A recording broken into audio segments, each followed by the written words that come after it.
టాలీవుడ్ లో drugs case మళ్లీ తెరపైకొచ్చింది. విచారణకు హాజరు కావాలి అంటూ పలువురు సినీ ప్రముఖులకు ఈడీ సమన్లు జారీ చేసింది. హీరోయిన్లు చార్మి, రకుల్ ప్రీత్ సింగ్, రవితేజ, రాణా, నవదీప్, తరుణ్, ముమైత్ ఖాన్లకు ఈడీ సమన్లు జారీ చేసింది. వీరితో పాటు డైరెక్టర్ పూరి జగన్నాథ్ కి కూడా ఈడీ సమన్లు ఇచ్చింది. ఈ నెల 31వ తేదీ నుంచి సినీ నటులను విచారించనున్నట్టు ఈడీ సమన్లలో పేర్కొంది. సో గతంలో ఎక్సైజ్ శాఖ ఈ కేసును విచారించింది. టాలీవుడ్కి డ్రగ్స్కి ఉన్న లింక్స్ అయితే ఆ తర్వాత వీళ్ళు బాధితులుగా కూడా పేర్కొంటూ ఒక స్టేట్మెంట్ ఇచ్చింది. ఇప్పుడు ఈడీ రంగంలోకి దిగింది. ఈడీ నుంచి పలువురు ప్రముఖులకి నోటీసులు అందాయి. సో ఏం జరుగుతోంది ఇప్పుడు? ఎక్సైజ్ శాఖ విచారణ తర్వాత ఈడీ దగ్గరికి ఈ కేసు ఎందుకు వచ్చింది, ప్రస్తుతం ఏం జరగబోతోంది, పూర్తి గురించి మనం మాట్లాడబోతున్నాం. మనతో జాయిన్ అవుతున్నారు చంద్రవదన్ గారు, రిటైర్డ్ ఐఏఎస్ ఆఫీసర్ అయిన ఎక్సైజ్ శాఖలో కూడా పనిచేశారు. ఇక మనతో పాటు సివిఎల్ నరసింహారావు గారు, అడ్వకేట్ ఉన్నారు, ఆయన సినీ రంగ ప్రముఖులు కూడా. ఇద్దరితోటి మాట్లాడదాం. చంద్రవదన్ గారు, చూసాం గతంలో ఎక్సైజ్ శాఖ వర్క్ చేసింది, పలువురిని పిలిచి విచారించింది, ఆ తర్వాత ఒక స్టేట్మెంట్ కూడా చూసాం. వీళ్ళందరూ బాధితులుగా పేర్కొంటున్నారు. సో అప్పుడు క్లీన్ చిట్ ఇచ్చినట్టా కాదా? ఇప్పుడు ఈడీ ఎందుకు రంగంలోకి వచ్చినట్టు? చూడండి, 2017లో మన తెలంగాణ ప్రభుత్వం అప్పుడు ఒక స్పెషల్ సిట్ అని వేసి ఈ మాదక ద్రవ్యాల అంశాన్ని గురించి ఇన్వెస్టిగేషన్ చేయడం జరిగింది. తర్వాత 12-13 మంది బాలీవుడ్ కు సంబంధించిన వ్యక్తుల్ని వాళ్ళని పిలిపించి విచారించి ఇన్వెస్టిగేషన్ చేసి చార్జ్ షీట్ కూడా ఫైల్ చేయడం జరిగింది. వాళ్ళ యొక్క blood samples, nail, hair follicle samples అన్ని కూడా తీసుకొని ఎఫ్ఎస్ఎల్ కూడా పంపించడం జరిగింది. మరి దురదృష్టకరం, ప్రభుత్వం అప్పుడు ఉన్న ప్రభుత్వం ఏం ఆలోచించిందంటే వీళ్ళని విక్టిమ్స్ గా చూడాలి, బాధితులుగా చూడాలి. వీళ్ళ మరి మూలాల్లో వెళ్ళి ఈ విక్రయదారులు ఎవరు, బడా బడా వ్యాపారస్తులు ఎవరు, వాళ్ళ మీద దృష్టి పెట్టుకొని ప్రభుత్వం అప్పుడు ఆలోచన. ఆ తర్వాత చార్జ్ షీట్ ఫైల్ చేసిన తర్వాత కూడా దురదృష్టకరమో లేదో మరి ఏ కారణం చేత వీళ్ళందరినీ కూడా అక్విట్ చేయడం జరిగింది. మరి ఇదిలా జరుగుతుంటే ఇప్పుడు ఈడీ రంగంలో ఎందుకు దిగిందంటే ఆ అంశం వేరే, ఈ అంశం వేరే. ప్రధానంగా ఏంటంటే ఈడీ చూసేది ఏంటంటే ఇక్కడ మనీ లాండరింగ్ లావాదేవీలు జరిగాయి. మనందరికీ తెలుసు, ఈ డ్రగ్ ర్యాకెట్ అనేది, మాదక ద్రవ్యాలు విక్రయాలు, అది కేవలం రాష్ట్రానికి పరిమితం కాదు, జాతీయ అంతర్జాతీయ స్థాయిలో జరుగుతుంది. అది డార్క్ నెట్ అంటారు, అందరూ ద్వారా విక్రయాలు జరుగుతాయి. ఇది పెద్ద ముఠాలు ఉంటారు, పెద్ద పెద్ద బడా వ్యాపారస్తులు ఉంటారు. వీళ్ళ లావాదేవీలు తెలుసుకోవాలంటే ఏ రకంగా, ఎందుకంటే ఈ మాదక ద్రవ్యాలు చాలా విలువైంది, చాలా కాస్ట్లీ, ప్రాహిబిటివ్. ఎండిఎంఏ, అదేవిధంగా సైకోట్రాపిక్ సబ్స్టెన్సెస్ కొన్ని ఉంటాయి. They are all imported from abroad. కాబట్టి అది ఉచితంగా ఎవరు కూడా సరఫరా చేయట్లేదు. ఖచ్చితంగా కొనుగోలు చేయాలంటే చాలా డబ్బు అవసరం వస్తుంది. దానికి ఒక నెట్వర్క్ ఉంటుంది. ఆ నెట్వర్క్ ద్వారా విక్రయాలు సాగిస్తుంది. ఇప్పుడు ఈడీ ఎందుకు ప్రవేశించిందంటే, బహుశా నా యొక్క అభిప్రాయం ఏంటంటే, ఇవన్నీ పబ్లిక్ డొమైన్ లో వచ్చాయి. ఈ ఫిలిం యాక్టర్స్ వాళ్ళ స్టేట్మెంట్స్, అదేవిధంగా బాలీవుడ్, టాలీవుడ్, శాండల్వుడ్ అందరూ కూడా ఓపెన్ గా వాళ్ళు కన్ఫెస్ చేశారు, అవును మేము మాదక ద్రవ్యాలు మేము సేవిస్తున్నాం. ఈ ఫిలిం ఇండస్ట్రీ, ఈ గ్లామరస్ ఇండస్ట్రీలో మేము ఎదుర్కొనే ప్రెషర్స్ కి, ఒత్తిడిలకి మాకు ఇది అవసరమని వాళ్ళు ఓపెన్ గా కమిట్ అయి ఉన్నారు. అదే విధంగా అంటే ఇప్పుడు వీళ్ళని విట్నెస్ గా విచారిస్తారా మళ్ళా? అంటే మీరు ఎలా ట్రాన్సాక్ట్ చేశారు, ఈ మధ్య వ్యక్తి ఎవరు? ఇప్పుడు ఈ కొత్త కోణం నుంచి ఇన్వెస్టిగేషన్ చేస్తారు. ఎందుకంటే investigation with regard to possession of drugs or విక్రయించడం, స్టోరేజ్, అది డిఫరెంట్ యాక్ట్. ఇప్పుడు వచ్చేసి ఈడీ ఎందుకు వచ్చిందంటే ఇక్కడ విక్రయాలు జరిగింది, ట్రాన్సాక్షన్ జరిగింది, ఇల్లీగల్ ట్రాన్సాక్షన్ జరిగింది. ఏ రకంగా డబ్బులు ఎక్కడి నుంచి తీసుకొచ్చారు?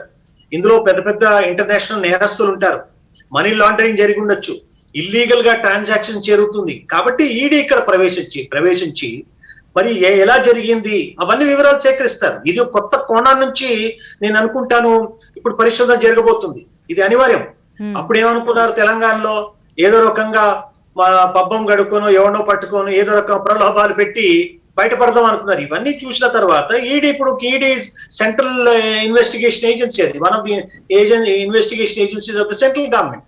కాబట్టి ఈడీ యొక్క పరిశోధన పనితీరు చాలా సైంటిఫిక్ గా ఉంటుంది. రాష్ట్ర ప్రభుత్వం సంస్థలకి కొన్ని లిమిటేషన్స్ ఉంటాయి. They are vulnerable for pressures. వాళ్ళకంత సైంటిఫిక్ పరిజ్ఞానం ఉండదు వాళ్ళకి. వాళ్ళకు అదే విధంగా ఇలాంటి డ్రగ్స్ మీద సో ఎక్కువగా చంద్రబాబు గారు end of intelligence the day sharing మీద జరుగుతుంది. అంటే గతంలో ఏదైతే విచారణ జరిగిందో అందులో ఖచ్చితంగా కొంత లూప్ హోల్స్ ఉన్నాయి, లేదా సరిగా జరగలేదు, లేదా సరైన యాంగిల్లో జరగలేదు అనేది మీ అభిప్రాయంగా చూడొచ్చా? ఖచ్చితంగా yes and no I would say, because I was a part of the process.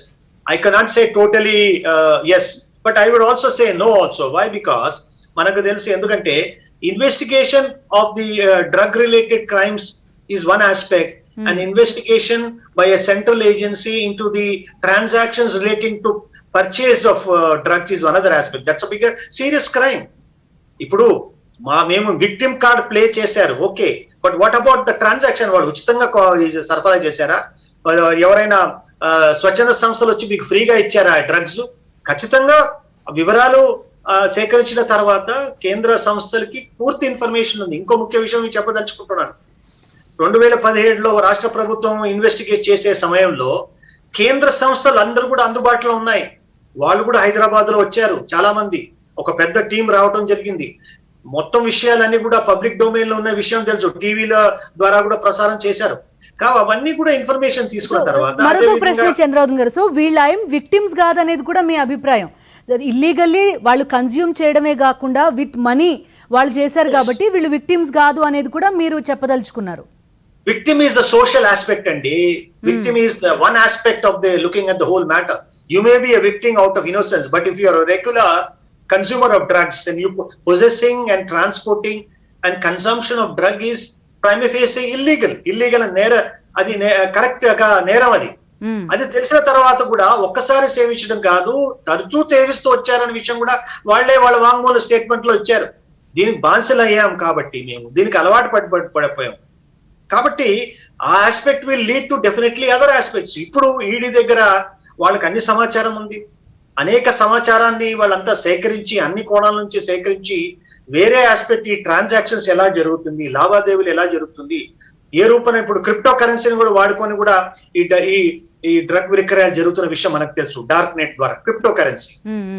So ఇవన్నీ యాంగిల్స్ ఈడీ దృష్టిలో వస్తుంది. ఖచ్చితంగా I think all our friends are answerable. Okay, right. Chandrababu గారు మేనేజ్ చేసుకున్నారు, కానీ సెంట్రల్ గవర్నమెంట్ లో మేనేజ్ చేసుకోవడం అంత ఈజీ కాదు. Because central government agencies are very scientific. వాళ్ళకున్న పరిజ్ఞానము, వాళ్ళకి దగ్గర ఉన్న technology, it is difficult to overcome. So definitely they are answerable to the ED. ED కూడా ఇప్పుడు పరిశోధిస్తే అనేకమైన కోణాలు, కొత్త కోణాలు కూడా వెలుగొచ్చే అవకాశం ఉంది. Okay, right. చంద్రబాబు గారు మరొక కొత్త యాంగిల్ కూడా చెప్పారు, బిట్ కాయిన్స్ ని, క్రిప్టో కరెన్సీని కూడా ఇందులో వాడుకుని ఉండే అవకాశం ఉంది, దానిపైన కూడా ఈడీ ఫోకస్ చేస్తుంది అనేది. రైట్. చంద్రబాబు గారు మళ్ళీ మీ దగ్గరకు వస్తానండి. మనతో జాయిన్ అవుతున్నారు పద్మనాభరెడ్డి గారు, ఫోరం ఫర్ గుడ్ గవర్నెన్స్ వ్యవస్థాపకులైన. గతంలో ఈ కేసు విచారణ సరిగా జరగలేదు అని సిఎస్కి ఆయన కంప్లైంట్ కూడా చేసిన పరిస్థితి. ఆయనతో కూడా ఒకసారి మాట్లాడదాం. ముందుగా సివిఎల్ నరసింహారావు గారిని పలకరిద్దాం. నరసింహారావు గారు, మీరు సినిమా ఇండస్ట్రీకి చెప్పిన వ్యక్తి, ఇప్పుడు మనకి చంద్రవర్ధన్ గారు ఒక విషయం చెప్పారు, ప్రెషర్స్ కారణంగా కానివ్వండి, లేదా రకరకాల రీజన్స్ తోటి మేము కన్జ్యూమ్ చేస్తున్నాము, బానిసలు అయిపోయామని పబ్లిక్ డొమైన్లోనే వాళ్ళు ఇచ్చిన స్టేట్మెంట్స్ ఉన్నాయి అనేది మీరు ఎలా తీసుకుంటారు, ఏం చెప్తారు? ఒక నేరాన్ని చేసిన వాళ్ళు దాన్ని సమర్థించుకోవడానికి 1,00,000 వ్యవహారాలు చెప్తారు. రెండో పాయింట్, ఈ విక్టిమ్ కార్డ్ అన్న పాయింట్ మీద చెప్తారు. వీళ్ళందరూ విక్టిమ్స్ ఎప్పుడు అవుతారంటే, బాగా బానిసలైపోయి రిహాబిలిటేషన్ సెంటర్లలో గడ్డాలు పెంచుకుని ఉండంటే పాపం అప్పుడు వాళ్ళు విక్టిమ్ అవుతారు. ఇప్పుడు విక్టిమ్లు కాదు. రెండోది, ఐ స్టాండ్ కరెక్టెడ్ చంద్రబాబు గారు, ఎందుకంటే వీళ్ళని ఆ ఛార్జ్ షీట్ లో అక్యూజ్డ్ గా మెన్షన్ చేశారా లేదా విట్నెసెస్ గా మెన్షన్ చేశారా అన్నది నాకు తెలియదు. అక్యూజ్డ్ గా మెన్షన్ చేసి అక్విట్ కనుక చేసి ఉంటే స్టేట్ గవర్నమెంట్ అప్పీల్కి వెళ్ళాలి. Even now somebody can go to appeal, ఇది condoning the delay of the appeal period అని వెళ్ళచ్చు. అదొకటి. రెండోది, అన్నిటికంటే ఇంపార్టెంట్, అందరినీ పక్కదోవ పట్టించేది వీళ్ళందరూ మీరు చూశారు కదా, మీడియాలో చెప్పటం, తర్వాత ఇంటర్వ్యూలలో ఇవ్వటం, చాలా ఆ కాడికి ఏదో ఆస్కార్ ప్రెజెంటేషన్ ఇన్విటేషన్ వచ్చిన లెవెల్లో వీళ్ళు బిహేవ్ చేస్తున్నారు. అండ్ డ్రగ్స్ అన్నది మొత్తం సమాజాన్ని సమూలంగా నాశనం చేస్తున్న ఇష్యూ. ఎందుకంటే సినిమా ఇండస్ట్రీ వాళ్ళు ఏ బనీని వేసుకోమంటే ఆ బనీని వేసుకుంటాం, ఏ స్కూటర్ కొనుక్కోమంటే ఆ స్కూటర్ కొనుక్కుంటాం, ఏ కూల్ డ్రింక్ తాగమంటే ఆ కూల్ డ్రింక్ తాగుతాం. అటువంటి వాళ్ళు ఇందులో ఇన్వాల్వ్ కావటం అనేది క్షమార్హం కానే కాదు. అండ్ అనదర్ థింగ్, వీళ్ళందరినీ కూడా సోషల్ బాయ్కాట్ చేయాలి. అండ్ లీగల్ గా కూడా రీజన్ ఏంటంటే నోటీస్ ఇస్తే అయిపోతుందా అంటే ఇప్పుడు ఈ కైండ్ ఆఫ్ చర్చ వేరే ఉంటుంది. నోటీస్ ఇస్తే అయిపోతుందా, ఎఫ్ఐఆర్ రిజిస్టర్ చేస్తే అయిపోతుందా, లేదా ఛార్జ్ షీట్ ఫైల్ చేస్తే అయిపోతుందా, ట్రయల్ పోయి కింద కోర్టులో శిక్ష అయితే అయిపోతుందా, సుప్రీంకోర్టు దాకా ఇవన్నీ వర్కౌట్ కావు. సమాజం చూస్తూనే ఉంది, మీడియా చూస్తూనే ఉంది. These people are answerable. ఖచ్చితంగా వీళ్ళు నోటీస్ ఇచ్చారు. ఆ నోటీస్ కాపీ కూడా బహుశా మీ దగ్గర ఉందో లేదో లేదని చెప్పినట్టు గుర్తు నాకు. ఆ నోటీస్ లో ఎక్కడ నిప్పు లేదే పొగ రాదన్నట్టుగా నిప్పుంది కాబట్టి ఇది పొగ నోటీస్ రూపంలో వచ్చింది. దాంట్లో వాళ్ళు ఫైండ్ అవుట్ చేశారనుకోండి అనేక రకాల వ్యవహారాలన్నీ వస్తాయి. ఎందుకంటే డ్రగ్ ఇందాక చంద్రవర్ధన్ గారు చెప్పినట్టుగా డ్రగ్ కన్సంప్షన్ కానీ, ట్రాన్స్పోర్టేషన్ కానీ, సెల్లింగ్ కానీ, పెడ్లింగ్ కానీ ఇవన్నీ కూడా డ్రగ్ అన్న పదమే తప్పు. So they cannot escape the liability. కాకపోతే నేను అన్నట్టుగా సెంట్రల్ గవర్నమెంట్ ఇన్వాల్వ్ అయ్యింది కాబట్టి వేల కోట్ల రూపాయల బిజినెస్ అమ్మా. Child prostitution and drug, arms smuggling ఈ మూడు ఒకే స్టాండ్ మీద నిల్చుంటాయి. ఎంత దారుణంగా ఉంది. అటువంటిది మన తెలుగు వాళ్ళు ఇప్పుడు ఎలక్షన్స్ వస్తున్నాయి కదా, ఈ మహానుభావులందరూ కూడా అందులో ఓటర్లు, మెంబర్లు, అసలు వీళ్ళందరినీ ఎక్స్పెల్ చేయాలన్నారు. రైట్ అండి. పద్మనాభరెడ్డి గారు నమస్కారం అండి. సో గతంలో మీరు ఈ కేసు ఎలా అయితే వెళ్ళింది, ఏ యాంగిల్లో దీన్ని ఇన్వెస్టిగేట్ చేశారు, ఇదంతా కరెక్ట్గా లేదని మీరు సిఎస్కి కూడా అప్పట్లో కంప్లైంట్ చేశారు. మీకున్న అభ్యంతరాలు ఏంటండి? అంటే ఎప్పుడైతే ఈ కేసు బయటకు వచ్చిందో తర్వాత ప్రభుత్వము ఒక స్పెషల్ ఇన్వెస్టిగేషన్ టీమ్ అని కాన్స్టిట్యూట్ చేసినారు.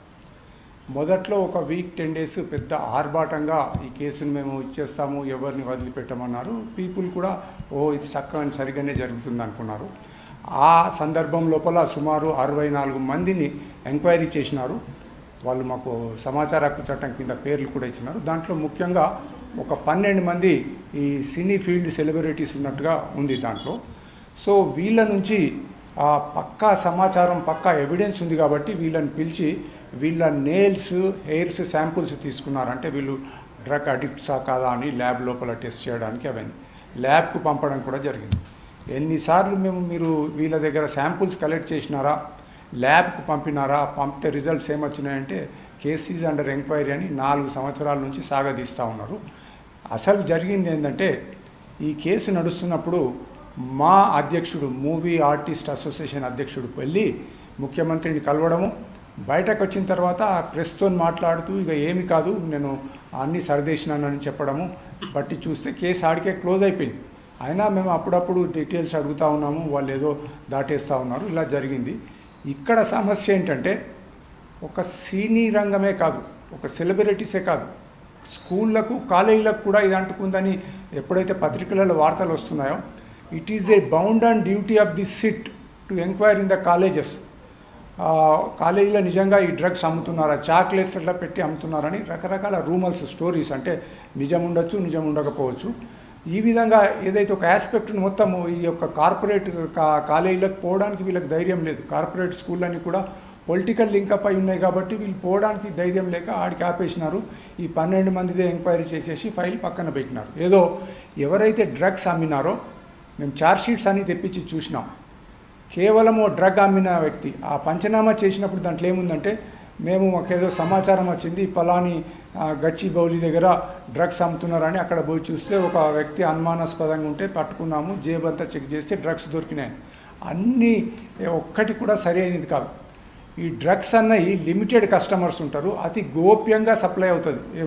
వంకాయలు, బెండకాయలు తిరిగా మార్కెట్లో పెట్టి అమ్మేటి వస్తువు కాదు. దీనికి ఒక చైన్ ఉంటుంది.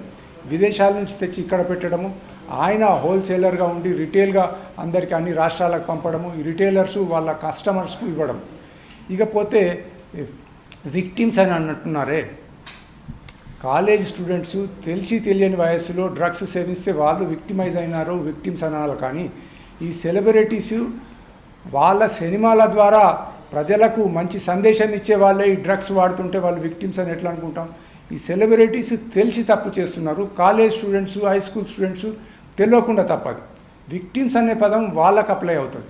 ఇక కమింగ్ టు ఈడీ నోటీసెస్ ఏవైతున్నాయో ఇది డిఫరెంట్ సెక్షన్స్ కింద వస్తుంది. స్టేట్ లెవెల్లో ఏదైతే వీళ్ళు కేసెస్ బుక్ చేస్తున్నారో అది డ్రగ్స్ కేసెస్ మీద కానీ లేదా ఎక్సైజ్ ప్రొహిబిషన్ అండ్ ఎక్సైజ్ కేసుల కింద కానీ చేసినారు. ఆల్మోస్ట్ క్లోజ్ అయినట్టే. కాకపోతే పబ్లిక్ మెమరీ షార్ట్ ఉంటుంది, ఇంకో 4 ఏళ్ళు దీన్ని ఇట్లనే నాంచినట్టయితే మర్చిపోతారన్న ఫీలింగ్లో కమిషనర్ ప్రొహిబిషన్ అండ్ ఎక్సైజ్ దాన్ని పక్కకు పెట్టించినారు. ఎప్పుడైతే ఈడీ తీసుకుందో అంటే ఇదొక మన రాష్ట్రానికి సంబంధించింది కాదు. ఈ డ్రగ్స్ పంజాబ్లో మరీ పెద్ద ఎత్తున జరుగుతూ ఉంది. బాంబేలో ఫిలిం స్టార్స్ కూడా కొందరు ఆల్రెడీ కేసెస్ బుక్ అయి ఉన్నాయి. సో ఈ మాఫియా అంతటికి బహుశా ఈడీకి సమాచారం అంది ఉంటుంది. వాళ్ళ ఎంక్వైరీ లోపల ఎక్కడెక్కడ సప్లై చేసినారు, ఎవరికి సప్లై చేసినారు అన్నప్పుడు వీళ్ళ పేర్లు వచ్చి ఉంటాయి. అందుకే ఎంక్వైరీ చేస్తూ ఉన్నారు. ఈడీ ఇప్పుడే సుందర్వదన్ గారు చెప్పినట్టుగా స్టేట్ లెవెల్ పొలిటికల్ ప్రెషర్స్కు లొంగదు. ఇక ఢిల్లీ లెవెల్లో పొలిటికల్ ప్రెషర్ పెడితే చెప్పలేం, కానీ మొత్తానికి వాళ్ళు చేసే పని పకడ్బందీగా ఉంటుంది. దీంట్లో ఎవరెవరైతే సేవిస్తున్నారో, కాకపోతే అది మీరు విక్టిమ్ అంటారో ఏమంటారో కానీ స్ప్రెడ్ కాకుండా చూడాల్సిన బాధ్యత ఉంది. అందుకే ఈడీ ఇప్పటికైనా ఏదైతే ఎంక్వైరీ చేసినారో ఈ ప్రొహిబిషన్ అండ్ ఎక్సైజ్ వాళ్ళు మొదట్లో సిట్ ఆ ఇన్ఫర్మేషన్ అంతా తీసుకోవాలా. కాలేజీలలో కూడా ఉన్నదని అనుకుంటే అది కూడా తీసుకోవాలా. ఈ డ్రగ్స్ మాఫియాను పట్టుకోవాలా, కానీ ఆ అమ్మిన వ్యక్తి మీద కేసులు బుక్ చేసినారు. 12 ఛార్జ్షీట్స్ ఫైల్ చేసినారు. కాపీస్ ఉన్నాయి మా దగ్గర. ఎందుకు పనికిరాదు ఆ ఛార్జ్షీట్స్. కాకపోతే వాళ్ళకు 1 సంవత్సరం 2 సంవత్సరాలు జైలు శిక్ష పడుతుంది. మళ్ళా వాడు బయటకు వస్తాడు, మళ్ళీ ఇదే పని చేస్తాడు. సో నేను అనుకోవడం ఏంటంటే వ్యక్తులను పక్కన పెడదాం, ఈయనకు శిక్ష పడ్డదా ఆయనకు శిక్ష పడ్డదా కాదు. సిస్టమ్ కొలాప్స్ అయింది ఇక్కడ. తెలంగాణ రాష్ట్రంలో డ్రగ్స్ మీద సీరియస్ తీసుకుంటలేరు. ప్రభుత్వమే ఈ యొక్క లిక్కర్ మీద ఇంత పెద్దగా డోర్స్ ఓపెన్ చేసింది. తెలంగాణ రాష్ట్రం ఫామ్ అయినప్పుడు 8,000 కోట్లున్న లిక్కర్ యొక్క ఆదాయము ఇవాళ 30 కోట్లకు పెరిగింది. అంటే ప్రభుత్వమే ఎంకరేజ్ చేస్తుంది. అది లిక్కర్. ఇక సెకండ్ స్టేజ్కి వచ్చే వరకల్లా డ్రగ్స్. ఇది డ్రగ్స్కు ఏదైతే ఇక్కడ పునాది పడుతున్నదో దాన్ని ఆదిలను తెంచేసినట్టయితే బాగుంటుందని మేము అనుకుంటున్నాం. టాలీవుడ్ డ్రగ్స్ కేసులో ప్రస్తుతం ఈడీ పలువురికి నోటీసులు జారీ చేసిన అంశం గురించి మనం ప్రస్తుతం మాట్లాడుతున్నాం. చంద్రవదన్ గారు, ఇందులో లీగల్గానే పెడలర్ లేకపోతే కన్జ్యూమర్ లేకపోతే సప్లయర్ ఇట్లా విడివిడిగా చూస్తారా, లేదా అది రెగ్యులర్ టెర్మినాలజీని? అంటే ఇప్పుడు ఒక వ్యక్తి విక్టిమ్గా చెప్తున్నారు, అతను కన్జ్యూమ్ చేశాడు కాబట్టి బానిస అయిపోయాడు కాబట్టి. ఇప్పుడు అతని నుంచి మరొకరికి అలవాటు అవుతుంది, అతను పెడ్లర్ ఎందుకని కాడు? చూడండి, these are all various aspects in the transaction జరిగిందా లేదా. Various aspects of drug related consumption, storage itself is prima facie an offence. సో అందులో పాత్రధారులు చాలా మంది ఉంటారు. కానీ ముఖ్యంగా ఏంటంటే మనం చూడవలసింది ది ఎండ్ కన్జ్యూమర్.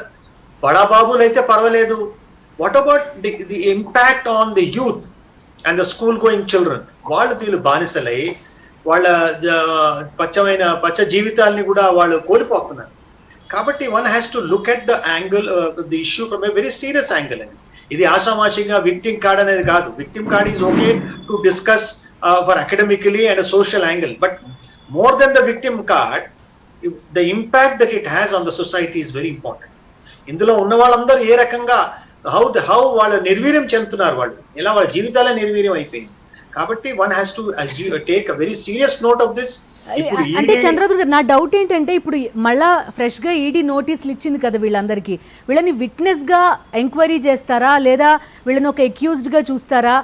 చూడండి, ఇప్పుడు వన్ థింగ్ ఇస్ ట్రూ అండి. I think if the ED has entered the figure into the picture, వాళ్ళు ఆషామాషిగా కాదు, వాళ్ళు అన్ని గత 3 ఏళ్ల నుంచి అన్ని వివరాలు సేకరించి అన్ని లీడ్స్ తీసుకొని, ఎందుకంటే మనకు తెలుసు డ్రగ్ అనేది ఇంటర్నేషనల్ రామిఫికేషన్స్ ఉంటుంది. Intelligence sharing is so crucial in drug related matters. అది స్టేట్ గవర్నమెంట్ కు లేదు, కానీ central government is in position of vital information. This huge ramifications, దీని లావాదేవీలు ఎలా జరిగినాయి, దీంట్లో ఎవరెవరు ఉన్నారు, ఎలాగో మూలాల్లో వెళ్ళమని చెప్పారు మన రాష్ట్ర ప్రభుత్వం అప్పుడు 2017లో. దీంట్లో మూలాల్లో వెళ్ళండి, వీళ్ళని చెడుగా చిత్రకించొద్దని అప్పుడు చెప్పారు. ఇప్పుడు మూలాల్లో వెళుతుంది కేంద్ర ప్రభుత్వం. ఇప్పుడు ఈ మూలాల్లో వెళ్ళిన తర్వాత ఖచ్చితంగా తెర మీద అనేకైన అంశాలు రాబోతున్నాయి. ఊహించిన లేని అంశాలు కూడా రాబోతాయి. గతంలో ఎవరో మామూలుగా మాకేం తెలియదని తప్పించుకున్న వాళ్ళు ఖచ్చితంగా మళ్ళోసారి చట్టం ముందర నిలబడవలసిన అవసరం ఉంది. ఎందుకంటే వేరే కోణాలు కూడా బహిర్గతం అవుతుంది.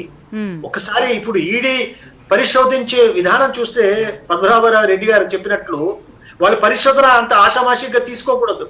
వాళ్ళు సైంటిఫిక్ గా అన్ని ఇన్వెస్టిగేటివ్ టెక్నిక్స్ వాడతారు, అన్ని ఎవిడెన్స్ తీసుకున్న తర్వాత they confront the victim are the accused. So వీళ్ళు ఇప్పుడున్న విక్టిమ్స్ వాళ్ళు అక్యూజ్డ్ అవుతారా, ఏ యాంగిల్ నుంచి అక్యూజ్ అవుతారు, ఎలాంటి అక్యూజ్డ్ అవుతారు, అది time will only tell. But definitely I think all of them they need to do a lot of explanation now. Because మొన్నటి వరకు రాష్ట్ర ప్రభుత్వం సన్నిధంలో ఏదో సమయం గడిపారు ఏదో రకంగా, కానీ ఇప్పుడు కేంద్ర పరిశోధన సంస్థల దృష్టికి వెళ్ళారు కాబట్టి I think they need to answer a lot of questions. అనేక కోణాల నుంచి విషయాలు రాబోతుంది, ఎందుకంటే కేంద్ర సంస్థలకి ఇంటర్నెట్ షేరింగ్ కూడా ఉంది. ఈ విక్రయదారులు ఎవరు, బడా వ్యాపారస్తులు ఎవరు, these are criminals who are involved in this entire drug scandal లో. కాబట్టి వాళ్ళందరినీ కూడా తీసుకొచ్చి వీళ్ళ పాత్ర ఏంటి, ఇంకోటి వ్యక్తిగతంగా వీళ్ళు డబ్బులు ఎక్కడి తీసుకొచ్చారు, ఎలా ఖర్చు పెట్టారు, అది కూడా వస్తుంది. అది కూడా that also cognizable offence, money laundering or illegal transactions. So అసలు ఇట్ సెల్ఫ్ ఆ సినిమా నిర్మాణం లేకపోతే ఆ మొత్తం వ్యవస్థలోనే చాలా మనీ ఇన్వాల్వ్ అయింది. సివిల్ గారు మీరు చెప్పండి, ఇంత మనీ ఇన్వాల్వ్ అయిన ఉన్న ఒక రంగంలో ఎలక్షన్ల గురించో లేకపోతే బిల్డింగ్ గురించో వీటి గురించి మాట్లాడుతున్నారు, కానీ సో ఈ ఒక డ్రగ్స్ కేసు గురించి ఎవరికి వాళ్ళు తేలుకుట్టిన దొంగల్లా ఉండిపోయిన పరిస్థితి. ఏం మాట్లాడలేదు 2017 తర్వాత. కరెక్ట్ అమ్మా, ఎందుకంటే దొంగ అని ఎట్లా అరుస్తాడు, వాడరిస్తే వాళ్ళు పట్టుకుంటారు. ప్లస్ ఇంకోటి విక్టిమ్ కార్డ్ అన్న దాన్ని మనం ఇంకా యూజ్ చేద్దాం. ఎందుకంటే విక్టిమ్ కార్డ్ అన్న పదాన్ని యూజ్ చేసి ఆ ఇష్యూని ప్రివిలేజ్ చేయొద్దు మనం. ఎందుకంటే కారణం ఏంటంటే మీకు గుర్తుందో లేదో, సెన్సార్ రూల్స్ ఉన్నాయి, చట్టాలు ఉన్నాయి, యాక్ట్లు ఉన్నాయి. సిగరెట్ స్మోక్ చేస్తూ పోస్టర్ మీద అది ఆ సిగరెట్ స్మోకింగ్ వేస్తే అది నాన్ బెయిలబుల్ అఫెన్స్ కింద వస్తుంది. అంటే వాళ్ళు అంత ప్రభావితం చేస్తున్నారు. మీకు గుర్తుందో లేదు, చిన్న ఇష్యూ చెప్తా. చిటికేడు పౌడర్, తెల్లటి పౌడర్ జేబులో ఉంటే పట్టుకుంటే వాడిని తీసుకెళ్లి ఏళ్ల తరబడి లోపలేస్తారు. ఎవడో ఒక తోటలో ఒక చిన్న గంజాయి మొక్క పెంచితే చేస్తారు. అంత సీరియస్ అఫెన్స్ ఇది. అండ్ ఇంకొకటి విషయం చెప్తాను, విక్టిమ్ కార్డ్ అని చాలా చాలా పక్కదారి పట్టించడానికి ట్రై చేస్తాడు. లంచం ఇవ్వటము తీసుకోవటం నేరం కదా. ఇచ్చిన వాడిని అరెస్ట్ చేసినప్పుడు మనం చూసామా? ఇవన్నీ ఏం చేసామంటే సోషల్లీ యాక్సెప్టెడ్ క్రైమ్స్ కింద. కట్నం ఇవ్వటము తీసుకోవటము నేరం, ఇచ్చిన వాడిని అరెస్ట్ చేసామా? అలాగా దీన్ని కనుక మనం ఇప్పుడే మొగ్గలో తుంచేయకపోతే డ్రగ్ తీసుకున్న ప్రతి వాడు కూడా ఆ చట్టాన్ని నీరు కాచేసి పాప అందరూ విక్టిమ్ అంటే ఎంతమంది విక్టిమ్ లో ఇన్ని లక్షలు. ఇప్పుడు మొత్తం సమాజాన్ని, యూత్ ని, ఇందాక చంద్రవర్ధన్ గారు చెప్పినట్టుగా మొత్తం యూత్ ని వాళ్ళు నిర్వీర్యం చేసి వాళ్ళందరినీ విక్టిమ్స్ లాగా తయారు చేస్తారు. విక్టిమ్స్ కాదు, who ever touches, who ever speaks, eat, sleep, walk లాగా డ్రగ్ గురించి ఇన్వాల్వ్ అయిన ప్రతి వాడు పక్క భయంకరమైన నేరస్తుడే. సివిల్ గారు ఇంకొక విషయం కూడా, అప్పట్లో ఈ కేసు జరుగుతున్నప్పుడు కవర్ చేసినందుకు లేకపోతే ఈ ఎక్సైజ్ ఆఫీస్ దగ్గర ఉండి మాట్లాడించినందుకు మీడియాను కూడా విపరీతంగా తిట్టిన పరిస్థితి ఇండస్ట్రీ. మీరు మా వెంటపడి చేసినారు, వాళ్ళు కేసు విచారణకు వచ్చి అక్కడ అటెండ్ అవుతున్న సందర్భంలో కవర్ చేసినప్పుడు కూడా ఏమంటారు? సో అలాంటి విషయాలు కూడా జనానికి చెప్పరా? నేను అనేది అయితే ఇప్పుడు మా ఎలక్షన్స్ కాదు, నేను అందుకోసం మీ ద్వారా నేను చెప్తున్నా. ఇందులో ఇప్పుడు మీకు ఇంకో విషయం, శ్రీరెడ్డి గారికి మెంబర్షిప్ ఇవ్వలేదని మన మినిట్స్ లో ఏం చేశారు వాళ్ళు, ఆ అమ్మాయి మీద ఎఫ్ఐఆర్ ఉందని చెప్పి చేసి లీగల్ అడ్వైజర్ చెప్పాడండి. నేను లీగల్ అడ్వైజర్కి ఇస్తే అతను డిజోన్ చేశాడు, లేదంటే నేను అనలేదని. చిత్రపురి కాలనీలో 100 కోట్ల అవినీతి చేసి ఎఫ్ఐఆర్ ఉన్నవాళ్ళు ఇప్పుడు డ్రగ్ కేసులో విచారణను ఎదుర్కొంటున్నారు. అంటే ఇప్పుడు మనము విక్టిమ్ అన్న పదం వేసామా, అసలు డ్రగ్ సేవించిన వాళ్ళు అందరూ విక్టిమ్ అయిపోతారు ఈ దేశంలో. There is absolutely no question. కొంతమంది లా తెలియక, చట్టం తెలియక వాళ్ళని తప్పించడానికి పర్ఫెక్ట్ ప్లాన్ తోటి యూజ్ చేస్తున్న ఈ పదం విక్టిమైజేషన్. ఎందుకంటే ఇందాక చెప్పినట్టుగా కన్జంప్షన్ పొట్టలో ఉన్నా జేబులో ఉన్నా అది నేరమే. అది ఎక్కడి నుంచి వచ్చింది, ఎవరిచ్చారు, ఎన్ని 100 కోట్లు. ఇప్పుడు మీరు హాయిగా ఒక కిలో గంజాయో లేదా కొకైన్ లాంటివి తీసుకుంటే అది 1/2 కిలోకో అర్ధ కిలోకో వంకాయలు బెండకాయలు అన్నట్టుగా ఉండదు. ఇందాక పద్మనాభరెడ్డి గారు చెప్పినట్టుగా అది కొన్ని కోట్ల రూపాయల విలువ చేస్తుంది. అందుకని నేరాన్ని, ఇది ఒక భయంకరమైన నేరం, సమాజాన్ని నిర్వీర్యం చేస్తున్నాం. ఇప్పుడు బంగారు తెలంగాణ కాదు కదా, సవాల తెలంగాణ లాగా తయారవుతుంది. అందుకని దీన్ని చాలా సీరియస్ గా వ్యూ చేయాలి. రైట్ అండి. సో పద్మనాభ రెడ్డి గారు, ఇప్పుడు ఈడీ ఎంటర్ అయింది కాబట్టి కొంత నమ్మకంగా ఉన్నారు. ఇప్పుడు ప్యానెల్లో ఉన్న ముగ్గురు కూడా కొత్త యాంగిల్స్ బయటకు వస్తాయి, లేకపోతే ఏం జరుగుతోంది అనేది ప్రపంచానికి తెలుస్తుంది అని. మీ ఎక్స్పెక్టేషన్ ఏంటి, ఏం జరగాలని మీరు కోరుకుంటున్నారు? అంటే ఈడీ ఏదైతే ఎంక్వైరీ చేస్తుందో ఒక కేవలము ఈ 12 మందికి తెలంగాణకు సంబంధించింది కాదు, దేశం మొత్తం మీద ఈ డ్రగ్స్ మాఫియా గురించి చాలా సీరియస్గా తీసుకున్నారు. పంజాబ్ రాష్ట్రం అయితే చాలా దెబ్బతిన్నది. ఈ పాకిస్తాన్ నుంచి డ్రగ్స్ రావడం అక్రాస్ ద బార్డర్. పంజాబ్లో 50% యూత్ డ్రగ్ అడిక్ట్ అయిపోయినారు. సో మన దేశమే కాకుండా మొత్తం ఇంటర్నేషనల్ లెవెల్లో అమెరికాకు కూడా ఇది ఒక పెద్ద సమస్య డ్రగ్స్. కొన్ని దేశాలలో ఈ డ్రగ్స్తోనే వాళ్ళ ఆర్థికంగా ఎకానమీ డెవలప్ అవుతుంది. అంటే ఈ విధంగా చూసినప్పుడు తప్పకుండా ఈడీ డీటెయిల్గా ఎంక్వైరీ చేస్తుంది. బాంబేలో కేసులు అయినాయి, మన దగ్గర కేసులు అయినాయి హైదరాబాద్లో, అట్లాగే గోవాలో ఉన్నాయి చాలా కేసులు. సో ఇవన్నిటిని కలిపి తప్పకుండా వాళ్ళు ఒక కంక్లూజన్కి వస్తారని, దోషులను పట్టుకుంటారని నేను అనుకుంటున్నాను. బట్ ఫస్ట్ థింగ్ ఏంటంటే ఈ దోషులకు శిక్ష పడేది ఒక ఎత్తు అయితే ఈ యొక్క చైన్ బ్రేక్ కావాలి. విదేశాల నుంచి మన దేశానికి రావడానికి ఎన్నో రకాలుగా ఉంటాయి. ఎంత మనం నిఘా పెట్టినా కానీ అది వస్తూ ఉంటుంది. ఎంతవరకు వచ్చిందంటే సెల్ ఫోన్ మీద ఆర్డర్ చేస్తే మనకు పాకెట్ వచ్చే పరిస్థితికి వచ్చింది. సో దీన్ని ఆపి మనము ఈ డ్రగ్స్ మినేస్ ఏదైతుందో మన తెలుగు రాష్ట్రానికి అట్లాగే మొత్తం భారతదేశంలో కూడా ఉండకుండా ఉండాలి. గట్టి చర్యలు తీసుకోవాలి. అప్పుడే ప్రజల ఆరోగ్యము బాగుంటుంది. లేనట్టయితే యువత ఈ డ్రగ్స్కి ఒకసారి అలవాటు పడిపోయినారంటే ఫ్యూచర్ అంతా దెబ్బతింటుంది. నేను అనుకోవడము ఈ స్టేట్ వాళ్ళు ఏదైతే నిర్లిప్తంగా దాని మీద ఫైళ్ళని పక్కకు పెట్టి తమాషా చూస్తున్నారో ఇప్పుడైనా ఫైల్స్ దుమ్ము దులిపి ఈడీకి సహకరించండి.